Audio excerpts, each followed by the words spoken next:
Vocês estão aí hoje? Oh, amém. Hoje vamos fazer a leitura lá no Evangelho de São Marcos, capítulo 5.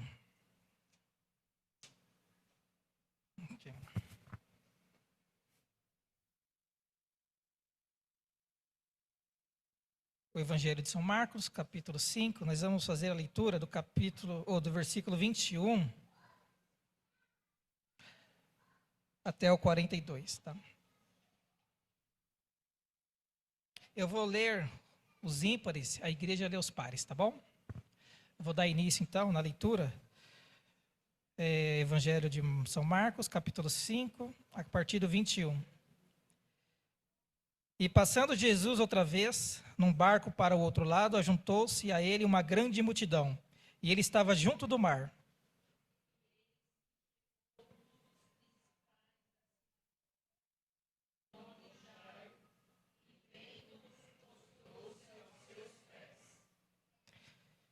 E rogava-lhe muito, dizendo: Minha filha está moribunda, rogo-te que venhas e lhe imponhas as mãos, para que sare e viva.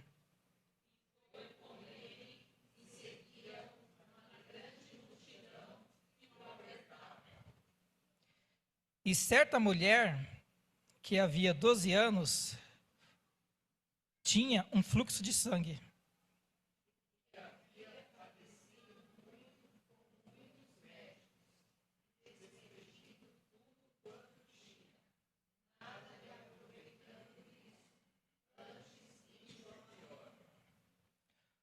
Ouvindo falar de Jesus, veio por detrás, entre a multidão, e tocou na sua vestimenta.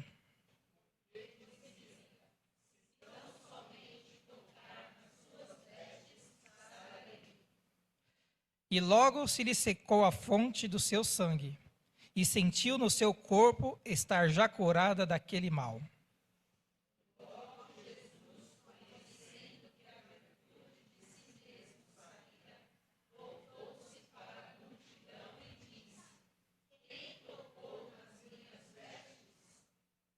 E disseram-lhes os seus discípulos: Vês que a multidão te aperta e dizes: Quem me tocou?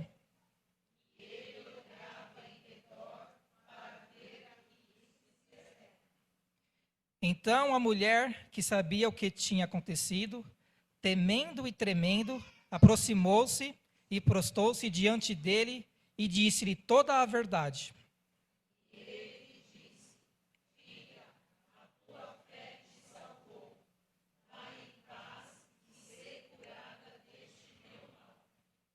Estando ele ainda falando, chegaram alguns do principal da sinagoga, a quem disseram: A tua filha está morta, para quem enfadas mais o mestre?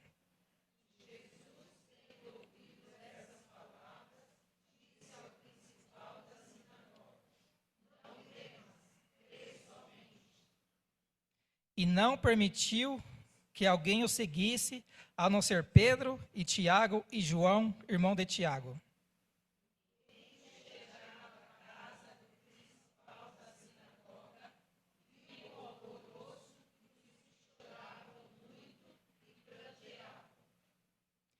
E entrando, disse-lhes: Por que vos alvoroçais e chorais? A menina não está morta, mas dorme.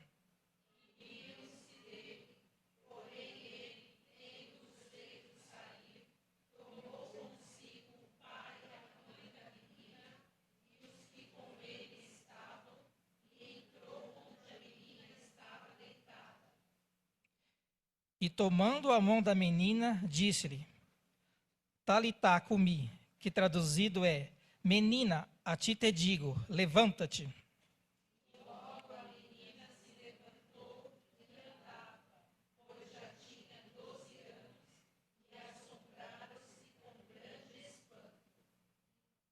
e mandou-lhes expressamente que ninguém o soubesse, e disse que lhe dessem de comer. Amém. Aqui nós temos alguns personagens, não temos? Nós temos quem? Jesus, o Jairo, a mulher do fluxo de sangue e a menina, né? E depois os seus seguidores, aqueles mais íntimos, depois Jesus os chamou. Eu achei bem interessante, porque no período que essa mulher, ela ficou doente, foi o mesmo período que essa jovem nasceu. Né? Então, essa jovem, aos 12 anos, ela ficou doente, moribunda, né? Então ela ficou gravíssima, um estado bem grave. E quando essa menina nasceu, foi o período que essa mulher teve esse fluxo de sangue. Né? Ela teve essa hemorragia, que a incomodava muito, que nada a curava. Então ela tinha muitos incômodos. Né? Fora outras questões que ela passava, né? Certos apuros. Eu achei bem interessante, porque aqui dá para a gente falar de uma geração mais jovem, uma geração que fica mais adormecida, e uma geração que já vem com certo tempo, uma geração que sofre por algum motivo, sofre algumas circunstâncias. Né? Eu achei bem interessante essa separação dessas duas gerações, sem contar também que Jairo, por ser um pai, ser o principal da sinagoga, então ele, ao perceber que sua filha estava doente, então ele não mediu esforços, né, porque ele já estava acompanhando, já sabia o que Jesus estava fazendo ali, no seu ministério. Então ele, como principal da sinagoga, eu achei bem interessante, porque os outros seus amigos, que também eram da sinagoga, eram totalmente contrários a Jesus. Né? Alguns não estavam acreditando em Jesus. Né? E esse principal da sinagoga, ele não viu outra solução. Então, ele até teve um certo cuidado, porque o ambiente que ele estava, se ele falasse de Jesus, talvez ele não era aceito. Então, ele, nessa condição de ver a sua própria filha quase morrendo, então a solução dele foi ir ao mestre. Então ele vai lá, diante da multidão, e ele chegando perante a multidão, então seu primeiro ato foi se prostrar diante de Jesus. Foi se prostrar e foi adorar diante do mestre. E ali ele contou a situação e falou: "Vem até a minha casa, mestre, que minha filha ela está muito mal." Então Jesus ia indo. E na metade do caminho, em certo local, então vem essa mulher e, ali também com certo cuidado, tocou nas vestes de Jesus. Então Jesus ali ele acabou parando. Então esses personagens, eles trazem, né, eu lendo, né, então eu me maravilho muito, né, eu gosto muito quando eu leio a palavra. E sempre Deus ele fala algumas coisas para nós. Né, quando a gente ajoelha e pede para ele, fala: "Senhor, fala conosco." Sempre Deus ele vai falar de uma forma ou de outra. Então aqui, o centro desses personagens somente era Jesus. Por qualquer outro tipo de recurso, qualquer outra solução que fizeram, mas tudo acabou em Jesus Cristo. Porque tudo foi criado por Ele. Se Ele é o princípio e o fim, se Ele é o alfa e o ômega, então todo o início e todo o fim está nele. E todo início e todo fim para a nossa vida tem que estar em Jesus Cristo. Porque senão nós vamos ficar meio adormecidos, igual essa geração, né, que eu posso até falar um pouquinho depois, que essa menina estava ali, adormecida. Interessante que quando Jesus ele começou o seu ministério, a falar mesmo no templo, ele tinha 12 anos. Então, aos 12 anos, ele já estava ali no templo, junto com os mestres, doutores, já além da palavra, e todo mundo ficou maravilhado com ele. Então, dá para entender que desde cedo, já dá para ser alimentado da palavra, já dá para fazer algumas questões dentro da igreja. E a geração de hoje, né, aos adolescentes, aos jovens, a gente percebe que eles não estão tendo esse fervor, essa alegria de estar ali, buscando o mestre, buscando o seu ensinamento. acaba se perdendo muito tempo nos entretenimentos, gastando muito tempo naquilo que não edifica.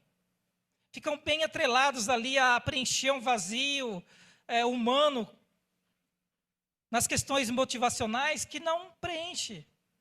Ele gasta muito tempo, os jovens hoje, com isso. E isso acaba esfriando, ele acaba ficando adormecido. Causa uma acomodação. Eu trabalho muito com os jovens e adolescentes hoje. E tem alguns que olham assim, parece desculpe a palavra, parece uma múmia andando, parece que ele não tem vida. Está faltando alguma coisa. Ele busca tanto, mas sempre está naquele estado. Parece que falta alguma coisa. Eles estão frios. Eles estão mornos. Eles estão buscando algo, mas estão buscando no lugar errado, nas coisas erradas. E isso acaba trazendo esse esfriamento. Então ele acaba adormecendo. Lembra daquele jovem também, o Eutico, que estava lá na janela, ouvindo o discurso de Paulo? Então ele acabou ali pegando no sono e caiu. Lembra daquelas 10 virgens também? Que elas caíram num sono bem profundo. Mas aquelas que foram mais prudentes ao acordar, pelo menos elas estavam com azeite, então elas conseguiram, né, e entraram junto com um noivo para as bodas. Tem que estar atento, os jovens estão muito desapercebidos, estão um pouco longe, distante de se aproximar de Cristo. Se você perguntar para um jovem qual é o cantor mais famoso, ele vai saber. Se você perguntar quem é a pessoa mais seguida no Instagram, ele vai saber. Mas ele não sabe quem são os seguidores de Jesus Cristo. Se você perguntar para ele quais são os personagens hoje atuais que mais fazem sucesso, eles vão apontar de um a um. Mas se você perguntar para ele a respeito quem são os seguidores de Jesus, eles não vão saber. Eles sabem todos os nomes dos seus jogadores do seu time. Mas se você perguntar para ele quais são os 12 discípulos, talvez ele não saiba todos. Mas qualquer tipo de jogador ele sabe. Se você perguntar ao cantor, a cantora mais famosa, ele vai saber falar. Mas ele não vai saber. Aquele cantor que tocava harpa, expulsava demônio, talvez ele não vai saber. Porque ele está longe, ele está adormecido, ele está preso a uma coisa que não preenche a alma, que não dá vida, que não dá luz. Isso vai distanciando, vai esfriando, e ele pode acabar ficando moribundo ali, precisando de um auxílio, precisando ser tocado. Então o jovem ele precisa ser despertado, ele precisa ser alertado. Ele precisa. Se você perguntar para ele também, a respeito de qualquer série, qualquer seriado na Netflix, qualquer filme, ele vai saber também de ponta a ponta. Mas se você perguntar 2 ou 3 parábolas da Bíblia, talvez ele se perde. Porque ele está com o coração lá fora. E o coração lá fora acaba trazendo um adormecimento, um esfriamento, e a pessoa vai se atrofiando e ficando doente. Então, o alerta é para o jovem ficar mais apercebido, ficar mais atento, guardar mais o que Deus deu para ele, para que no momento que vier Jesus, ele está ali preparado. Ele tem essa vontade, como Jesus ensinou aos 12 anos, já está ali na igreja, aprendendo, querendo ensinar, querendo fazer. E essa geração precisa aprender com essa geração que era dos mais velhos, que às vezes não respeitam e vai se perdendo. Você pode observar que hoje as letras das músicas são bem diferentes das músicas de 20 e 30 anos atrás. O modelo das igrejas de alguns anos atrás era um, agora é outro. Porque não está tendo mais aquele respeito da geração de hoje para com os mais velhos, que traziam ali um evangelho mais zeloso, mais respeitoso, que fazia mais sacrifício, que orava mais, que ia mais para o monte, que jejuava mais, que era mais temente. E o jovem não olha hoje para os pastores, parece que eles não respeitam. Lembra Elias e Eliseu? Quando Elias estava com Eliseu indo, depois que Elias subiu aos céus, ele voltou. Então Eliseu, na sua humildade, falou: ó Deus de Eliseu. Aí bateu a capa ali no Jordão, o Jordão abriu de novo, porque ele respeitava. Ele seguiu aquele ministério que ele aprendeu. E os mais jovens estão perdendo esse respeito. O que nós aprendemos com os mais velhos. Nós temos que continuar o que eles começaram, o que o apóstolo começou nessa igreja. A gente tem que continuar firme, não desviar, não inventar moda, não deixar esfriar. Que a igreja hoje está parecendo comércio, bagunça, festa, show. E esse não é a vontade de Deus. A vontade de Deus é que permanecemos firmes na palavra, porque Deus nunca muda. E a gente está mudando muito o contexto da figura de Jesus Cristo e a própria igreja. Então o jovem tem que se preocupar com isso. Ele precisa ser alertado, ele precisa ser despertado para permanecer firme nesse propósito, de manter esse zelo na casa do Senhor. Mas ele precisa vir frequente, ele precisa estar ali atento. Ele precisa ser assíduo, ele precisa vir com alegria na casa do Senhor. Senão a gente vai ficar esfrio, senão a gente vai ficar doente. Foi o que aconteceu, mais ou menos, nessa comparação dessa menina de 12 anos, que estava ali moribunda. Não que ela tenha alguma culpa, não, mas só estou trazendo uma comparação, porque ela era jovem, e os jovens de hoje não estão ali com aquele fervor, aquela vontade de estar na igreja. De quando falar, puxa, chegou o domingo, é dia de ir para a igreja. Quando se fala em ir para a igreja, quando chega o domingo, talvez aquilo vem como um peso, vem, puxa, de novo, tem que acordar cedo, tem que ir na escola dominical, eita, vai ser aula com o professor tal, meu Deus do céu, aí tem que voltar para casa à noite de novo, puxa. Isso serve como medidor para a nossa vida, gente. Se isso está sendo um sinal ruim, se a gente está reclamando desse domingo, nessas condições, a gente pode colocar numa balança que nós estamos um pouquinho ruim. Mas se quando vem o domingo você fala, opa, hoje tem aula, à noite tem o culto, eu tenho que aprender mais, eu tenho que edificar a minha vida, é sinal que seu coração está no céu, é sinal que você quer diferente, é sinal que você quer aprender mais. E essa é a geração que Deus quer despertar, verdadeiros adoradores, que busquem Ele, que chore, que se sacrifique. E não é fácil buscar a Cristo, nem no passado e nem na vida atual de hoje, exige sacrifício. E não foi diferente. Então esse pai, esse Jairo, então ele não hesitou em se preocupar com a filha. E às vezes nós se preocupamos com nossos filhos, oramos tanto, sabemos que às vezes eles estão desviados, não querem voltar mais para a igreja, tem um esfriamento. Mas a gente sempre acaba orando, e Deus às vezes ouve as nossas orações. E a gente sempre conversa aqui, pastor Cláudio, eu, pastor Celso, é que para que Deus desperte nele, resgate nossos filhos, e principalmente que eles caiam em si e voltem para a igreja. Porque aqui é o lugar deles. É aqui que tem a verdadeira alegria, que eles tentam buscar lá fora, mas lá eles não vão encontrar. Porque lá vai ser passageiro, e não vai trazer uma verdadeira alegria. E nós, como pai ali, nós se preocupamos, como Jairo se preocupou. Então Jairo, ele teve que se renunciar, ele teve que se humilhar. Ele teve que deixar aquela postura dele de um dos principais da sinagoga. Ele não se importava com o emprego dele, ou com o título que ele tinha, porque isso ia incomodar os outros, porque ele sabia que tinha algo mais sério, que era a salvação da sua filha, e isso não tem preço. Nós temos que lutar para salvar nossos filhos, salvar os nossos jovens, salvar os nossos adolescentes. Se o nosso título, se a nossa profissão for mais importante, nós estamos negativos. Nós temos que se humilhar para Cristo, para que as vidas sejam salvas, sejam libertas e sejam curadas em nome de Jesus Cristo. Nosso título, nada pode ser mais importante do que Cristo Jesus. E Jairo foi lá e enfrentou, e se humilhou, e se prostrou, mesmo sendo um homem importante, mas ele sabia que tinha alguém que era mais importante para ele, que tinha solução para a vida dele e para a filha dele.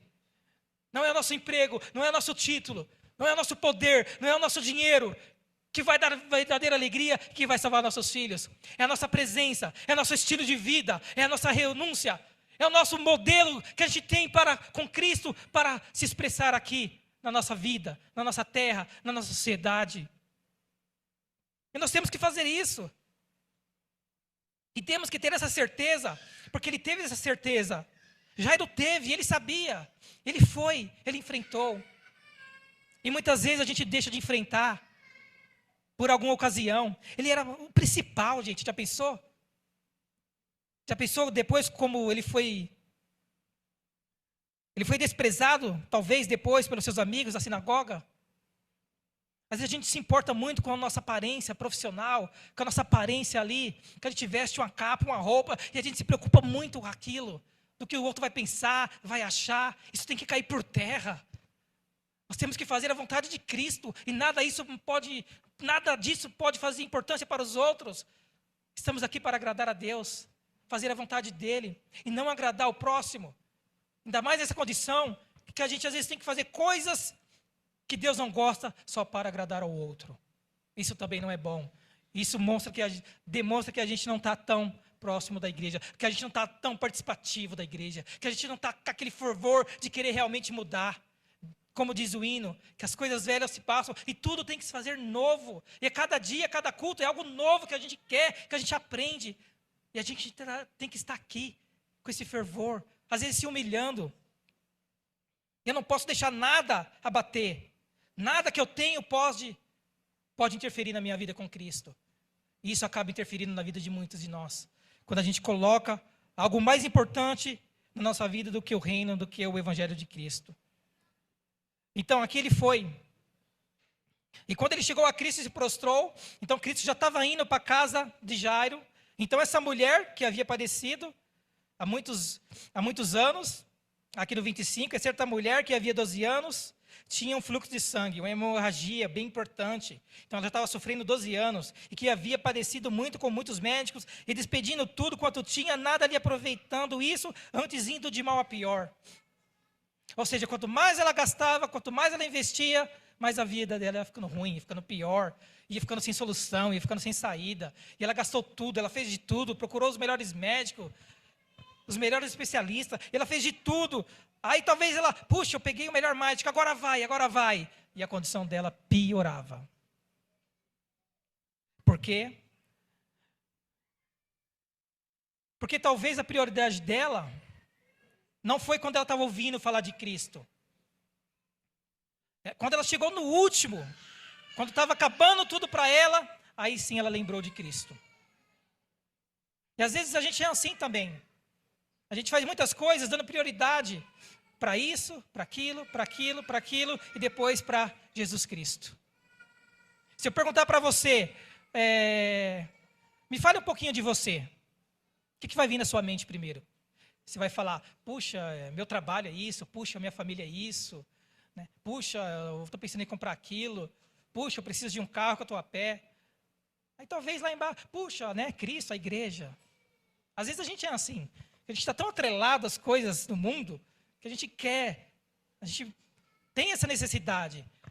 Mas quando a gente inverte essa prioridade, porque quando você falar de você, fala, eu sou cristão, eu sou Cristo, eu dependo dEle, eu preciso dEle, porque é nele que está todas as coisas. E eu buscando Ele em primeiro lugar, tudo isso que eu falei vai ser acrescentado na medida que for permitido por Ele, no momento certo. É isso, é dar essa prioridade. Então essa mulher, ela inverteu a situação. Ela buscou, mas não achou. Mas quando ela ouviu falar, ali no versículo 27, ouvindo falar de Jesus, veio por detrás, entre a multidão, e tocou na sua vestimenta. Então ela já estava ouvindo há muito tempo falar de Jesus. O que ela ouvia de Jesus? Que Jesus curava, operava milagres, ressuscitava mortos. Ela estava ouvindo isso. Olha que coisa. E talvez aquilo foi colocando no coração dela um fervor, uma esperança. Ela falou, talvez a minha solução deve estar em Cristo. Porque eu já gastei tudo, já fiz de tudo. Esgotei todas as minhas forças. Eu estou mais depressivo, eu estou mais pior. Eu estou pior. E ela foi nesse sentido. Gastou tudo o que tinha. Fora o que ela sofria com aquela população. Porque ela era considerada o quê? Impura. Porque ela tinha uma hemorragia grave. Uma pessoa que tinha esse tipo de enfermidade, ela era totalmente impura. Então, ela nem podia estar ali naquela multidão. Se as pessoas descobrissem que ela estava ali, né, as pessoas iam afastar ela. Talvez ia apedrejar, talvez ia isolar ela. Falou, você é impura, você não pode estar aqui, você não pode tocar em ninguém, porque você é impura.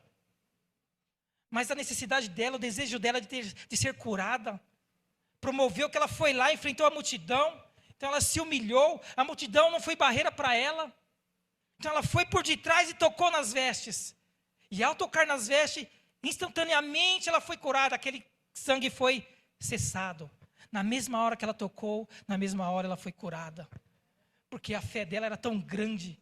Porque ela criou uma alegria, uma expectativa tanto em Jesus Cristo, que a fé dela subiu de um nível tal, que ao tocar, Jesus sentiu na hora. Na hora Jesus viu, saiu virtude de mim. Como assim saiu virtude dele? Alguém tocou apenas na roupa dele, e já saiu virtude, saiu cura. Saiu poder.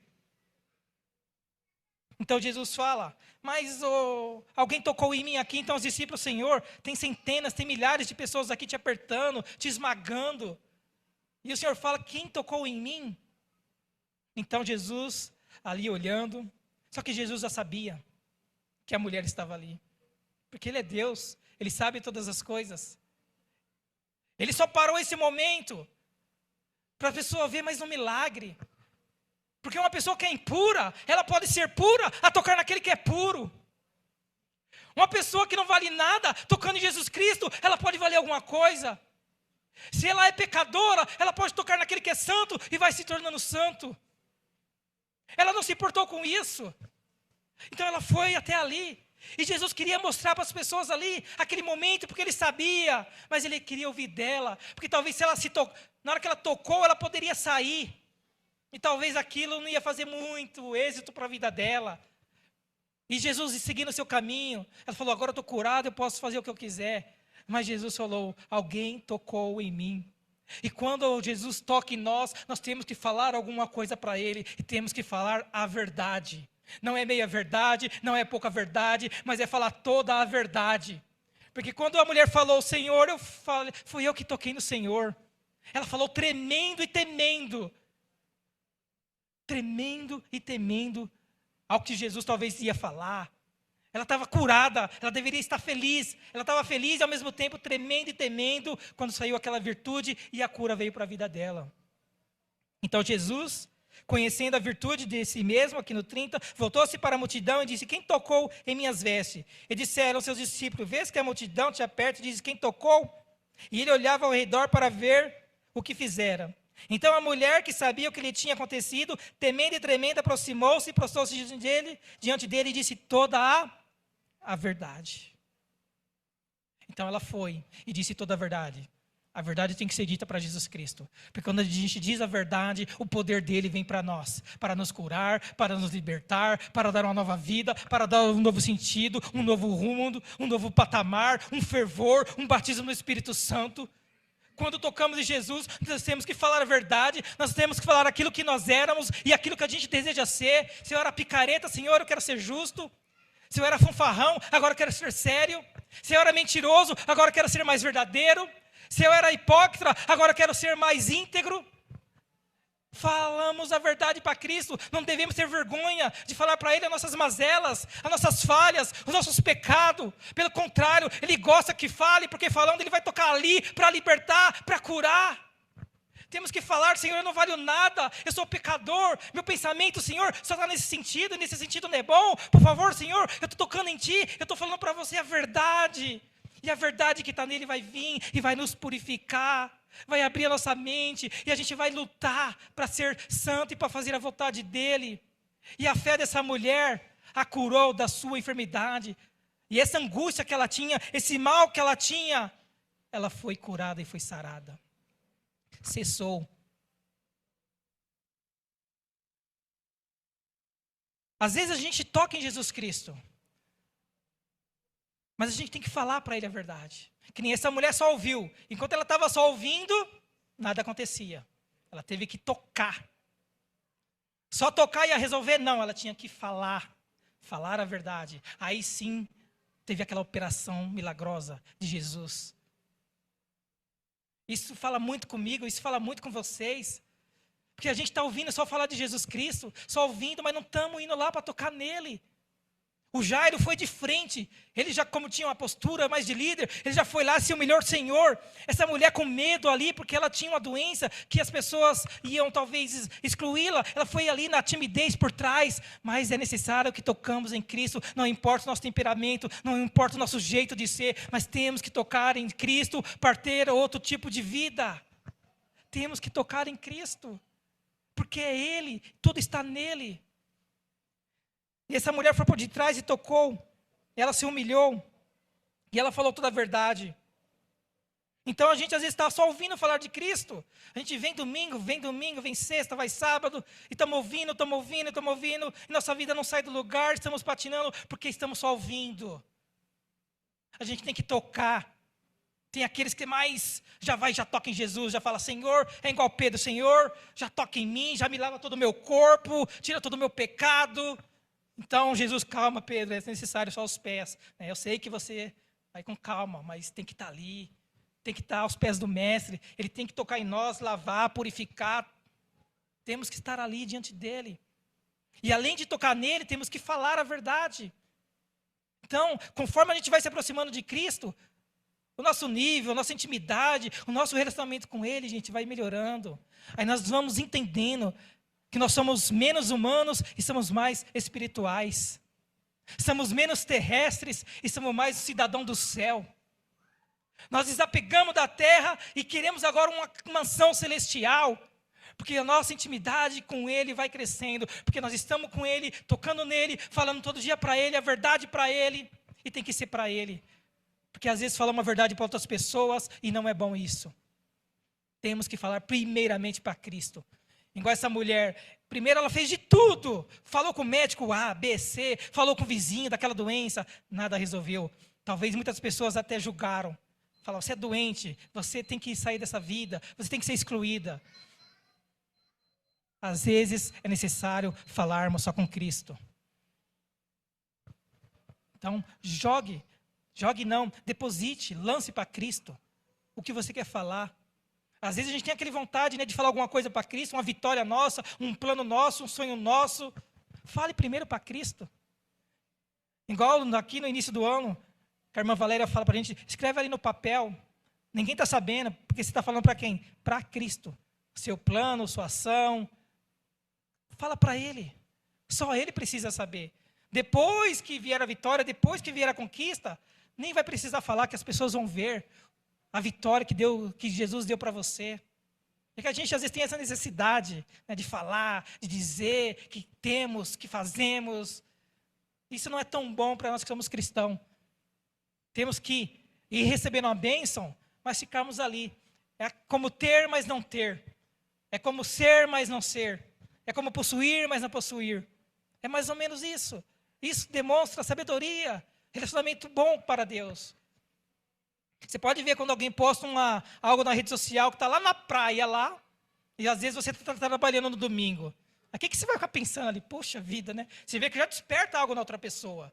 Pô, essa pessoa, lá, olha que praia bonita, tomando água de coco, e eu aqui domingão trabalhando, ou domingo na escola dominical.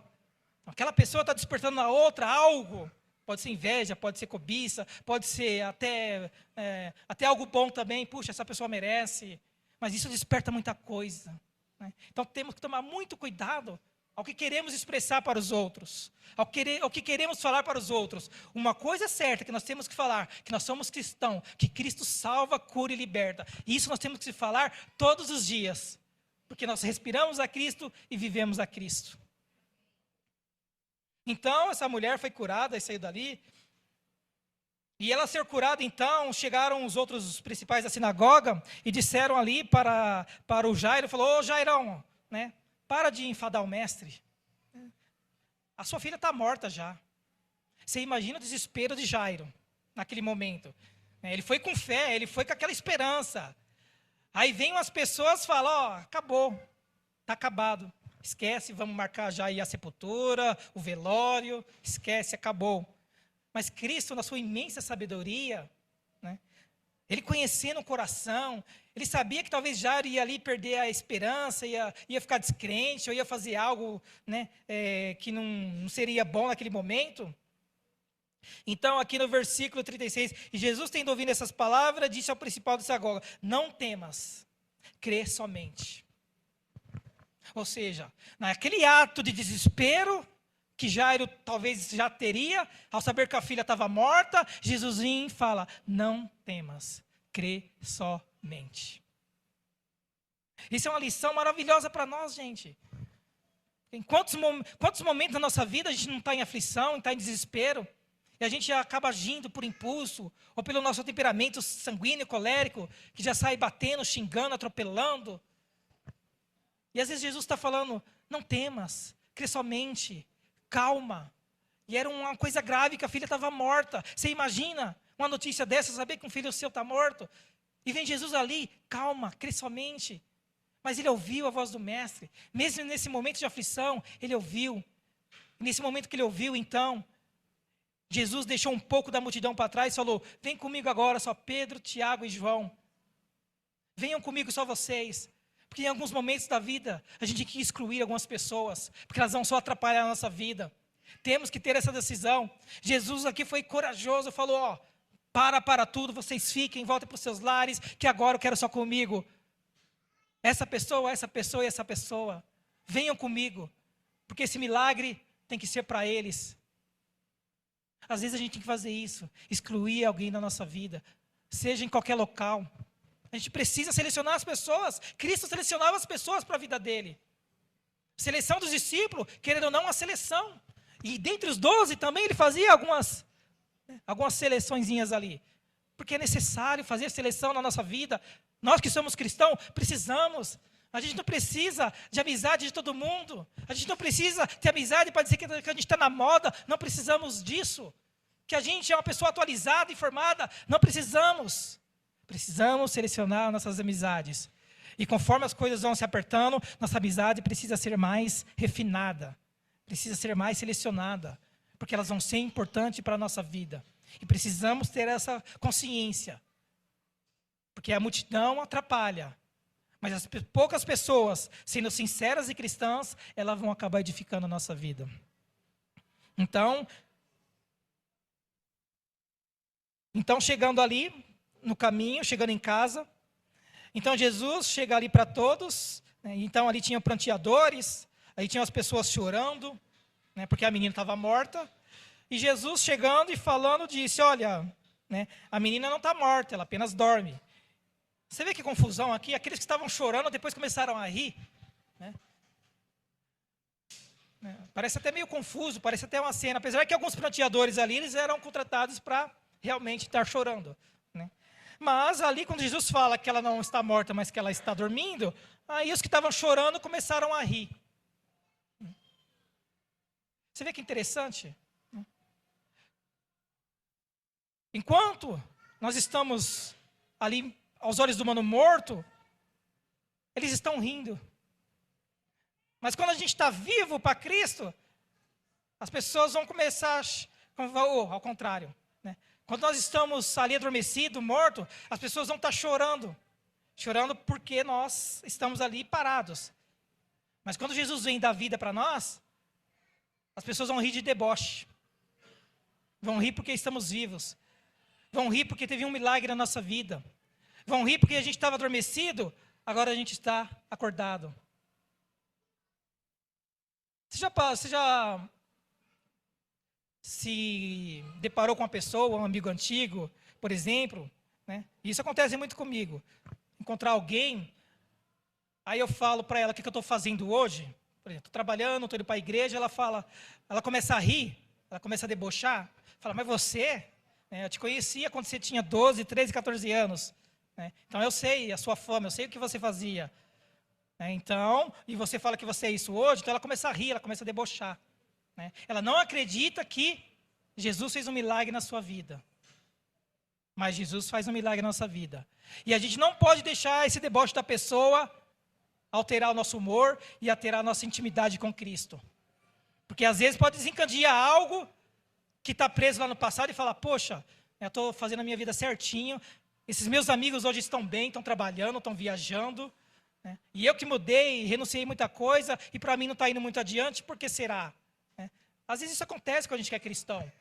quando a gente olha para lá, olha para alguns amigos, algumas pessoas que não são cristãs, mas estão sendo prósperas, estão crescendo, e a gente está ali, caminhando, sendo um pouco edificado, ou talvez ainda parado. Então isso, se a gente não tem essa maturidade com Cristo, a gente acaba falando, opa, deixa eu fazer o que eles estão fazendo, porque está dando certo, eles estão ganhando bem, estão indo viajar, estão comprando casas e carros, estão se divertindo, estão comendo do bom e do melhor, e eu aqui ainda, né, comendo feijão com arroz, de vez em quando um frango, como assim? Isso acontece dentro da igreja com nós às vezes, mas isso não pode, que a gente não possa deixar isso influenciar na nossa vida, principalmente com os jovens. Por isso que eu falo, se o jovem está adormecido, ele se deixa ser levado por isso, ele acaba sendo influenciado por isso. Porque ele quer acompanhar as coisas lá fora. Ele quer ostentar também igual o mundo está ostentando lá fora. Mas sabemos que essa ostentação, muitas vezes é vazia, é passageira, não promove algo verdadeiro, né? E essa armadilha é sempre lançada. E principalmente nessa condição que eu falo dos jovens, que eles que são mais atraídos pelas questões mundanas de hoje. Então ali, quando Jesus, mais uma vez, Jesus ele tem uma atitude que fala, ó, vocês que estão rindo, vocês que estão debochando, saiam todos para fora de novo. Eu só quero aqui o Pedro, o Tiago, o João, e eu quero só os pais da menina. Então, vai lá aí, ele entra lá no quarto, então ele fala aquela palavra maravilhosa, que está aqui no 41, e tomando a mão da menina, disse-lhe, Talitá cumi, que traduzia, menina, a ti te digo, levanta-te. E logo a menina se levantou e andava, pois já tinha 12 anos. Assombraram-se todos que estavam ali com grande espanto. E mandou-lhes expressamente que ninguém o soubesse. E disse-lhe que dessem de comer. Ou seja, essa menina precisava ser alimentada. Ela estava ali quase morta, mas quando Jesus entrou, novamente ele tirou algumas pessoas da casa. Isso fala muito com a gente, porque a gente precisa tirar muitas pessoas da nossa vida, da nossa casa, que estão ali debochando. Às vezes a gente acha que aquela pessoa, como diz por aí, estamos juntos, está com nós, mas às vezes não está, porque não sabemos da vida dela espiritual, não sabemos da vida dela íntima com Cristo, não sabemos o que realmente está no coração dela. E muitas vezes é ao contrário daquilo que nós queremos, desejamos. Isso atrapalha a nossa vida. Então é necessário fazer essa limpeza na casa, sair ali algumas pessoas para que realmente o que estava morto venha a ser ressuscitado. É necessário fazer isso. Temos que ter essa atitude. Você vê que o Jairo ali não conseguiu, mas quando temos Cristo, ele vai lá e faz por nós. Ele tira tudo que é ruim, ele tira tudo que vem debochando da gente.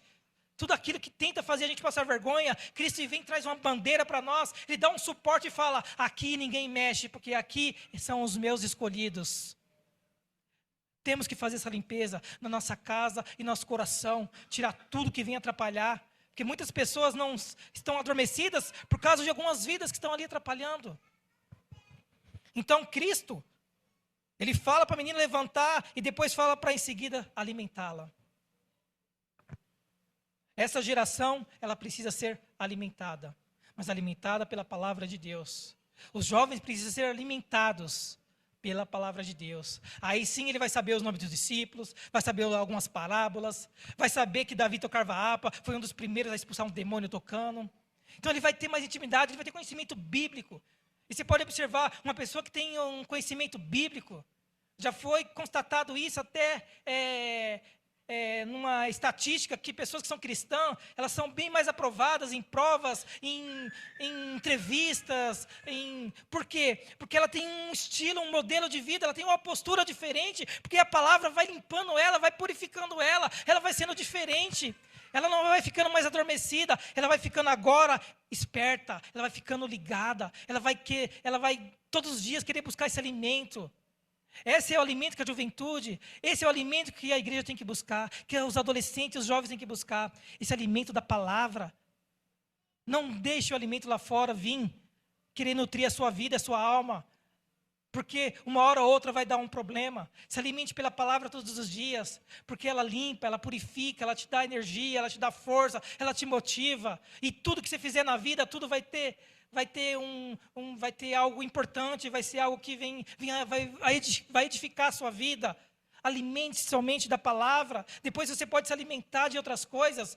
Você se alimentando primeiro da palavra, até a dieta que você fizer para ter uma saúde melhor, vai ser abençoado. Até a academia que você frequenta, você se alimentando primeiro da palavra, até na academia vai ser algo diferente. Você se alimentando da palavra, até a casa e o carro que você vai comprar vai ser diferente. Se alimente da palavra, porque ela vai abrir seus olhos, você vai entender o que é bom e o que é ruim para a sua vida e para a sua alma. Nós temos essas duas gerações, a que dorme, que precisa ser despertada, e aquela que é mais velha, que precisa voltar a tocar em Cristo, para ser curada, às vezes de um modelo antigo, um costume antigo, de uma mente cristalizada, precisa tocar em Cristo de novo, para ser curado, para voltar para a igreja, para ser sarado da alma, porque nós velhos, se a gente não tocar em Cristo, nós vamos ficar doentes, vamos ficar sangrando, não vamos edificar nossa vida. Então, tudo temos que estar em Cristo Jesus, tocar nele, estar nele, todos os dias da nossa vida. Para que essa geração a qual Cristo fala, a qual Deus, que é a vontade dele, que ela se perpetue. Que essa geração que nós estamos hoje, foi uma geração que foi criada lá quando Adão e Eva saíram do Éden. A geração, ela continua hoje. Eu e você fazemos parte da geração. Não estamos escritos aqui, mas nosso nome já está escrito no céu. Nós que podemos agora assinar as gerações de hoje. Somos uma geração importante. Só que o mundo vem esfriar. Nós temos que esquentar. Acender a luz, não deixar apagar. É por isso que temos que se alimentar da palavra. É Cristo que dá o alimento. É Ele. Que o Senhor seja louvado, irmãos. A Ele toda a glória e toda a honra. Que Deus nos abençoe. Amém.